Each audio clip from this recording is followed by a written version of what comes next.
వీళ్ళు మా పక్కన టెంట్ వాళ్ళు మంచి రౌండ్ సిట్టింగ్ వేసి ఆ క్యాంప్ ఫైర్ దగ్గర మంచి సిట్టింగ్ వేస్తున్నారు.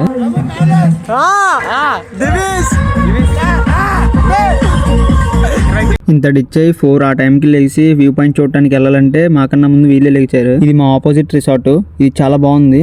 మాకు తెలియక వేరే తీసేసుకున్నాం, కాకపోతే ఇక్కడ చూడటానికి చాలా బాగుంది.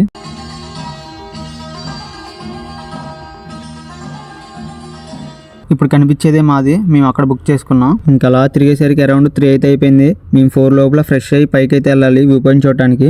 పైకి వెళ్ళడానికి అయితే స్టార్ట్ అయిపోయాం. ఇక్కడ పైన చెక్ పోస్ట్ అయితే ఉంది. పర్ హెడ్ 50 రూపీస్ అయితే ఛార్జ్ చేస్తున్నారు. ఇంకా అలా చలిలో వేడి టీ అయితే తాగేసి స్టార్ట్ అయిపోయాం. పార్ట్ 1 చూడని వాళ్ళు కింద లింక్ ఉంది, ఒకసారి చూడండి. ఇక్కడ చలి అయితే చాలా హెవీగా ఉంది. మీరు వచ్చేటప్పుడు స్వెటర్లు వీలైతే మంకీ క్యాప్ అండ్ గ్లౌజులు కూడా తెచ్చుకోండి. ఇంకా అలా 3 to 4 km అయితే ట్రెక్కింగ్ అయితే చేయాలంట. మేము అరౌండ్ 4:30 ఆ టైంకి అయితే స్టార్ట్ అయ్యాం. పైకి రీచ్ అయ్యేసరికి 6 అయింది. మీరు ఇంకా ఎర్లీగానే స్టార్ట్ అవ్వండి. ఇంకా ఫైనల్లీ వ్యూ పాయింట్ కి అయితే రీచ్ అయ్యాం. అన్ని కొండలు ఎక్కి దిగేసరికి మాకు పులుసు అయితే కారిపోయింది. అందుకే మీరు కొంచెం ఎర్లీ మార్నింగ్ వస్తే చిన్నగా రావచ్చు. మేము లేట్ అవుతుందని స్పీడ్ ఎక్కేసాం. కాకపోతే ఇక్కడ ఒకటే డిఫాల్ట్, ఇక్కడ ఎమర్జెన్సీ ఎవరికైనా అయితే చూడటానికి ఎవరు లేరు. అంత కష్టపడి ఎక్కి వ్యూ పాయింట్ చూడకుండా పనుకున్నాడు ఓపిక లేక. ఇంకా చూడండి చిన్న పిల్లలు కూడా వచ్చారు. అంత బాగుంటది ఇక్కడ పైన. ఒక్కసారి చూడండి మామ, లైఫ్ లో ఒక్కసారైనా ఇలాంటి ఎక్స్పీరియన్స్ చేయాలి. ఈ వ్యూ పాయింట్ చూసిన తర్వాత అంత కష్టపడి ఎక్కింది వర్త్ అయితే అనిపించింది. ఇంకా ఫోన్ లో ఛార్జ్ అయిపోయిన దాకా ఫోటోలు తీస్తూనే ఉన్నారు అందరూ. ఈ బ్రో చూడండి ఎంత కష్టపడుతున్నాడు. 1 hour నుంచి వీడియో తీస్తున్నాడంట. మేము వెళ్ళేసరికి కొంచెం లేట్ అయితే అయింది, అందుకని కొంచెం స్నో తక్కువ ఉంది. ఇంకా అలా కిందకైతే రిటర్న్ అయిపోయాం. మిడిల్ లో మ్యాగీ, టిఫిన్, కొన్ని స్నాక్స్ అయితే అమ్ముతున్నారు.